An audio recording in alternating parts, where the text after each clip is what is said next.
పర్యావరణ పరిరక్షణ ప్రతి ఒక్కరి బాధ్యత అని ఆదిలాబాద్ జిల్లా అటవీ శాఖ అధికారి ప్రశాంత్ బాజీరావు పాటిల్ అన్నారు.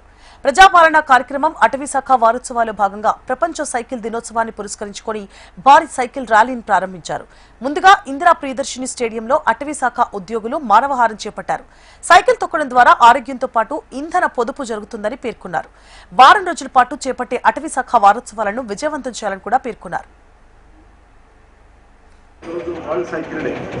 వరల్డ్ బైసికల్ డే సందర్భంగా ఈరోజు ఇక్కడ సైకిల్ ర్యాలీ నిర్వహించడం ఒక రెండు విషయాలు అందరూ గమనించాలి. ఒకటి, పర్యావరణ సమతుల్యాన్ని కాపాడాలి, ముఖ్యంగా గ్రీనరీ పెంచే ప్రయత్నం చేయాలి, పచ్చదనాన్ని మరియు అడవులను పరిరక్షించాలి, ఏ ఖాళీ జాగా నాటుకునే ప్రయత్నించాలి, ప్రతి ఇంటి ఆవరణలో మొక్కలు ఉండాలి, మరియు ప్రతి ఇంట్లో ఒక వాటర్ హార్వెస్టింగ్ పెట్టుండాలి, మరియు ఎక్కడైనా రోడ్ సైడ్ కానీ లేకపోతే ఎక్కడ ఖాళీ జాగాలు ఉన్నా అడవులు పెంచే ప్రయత్నం.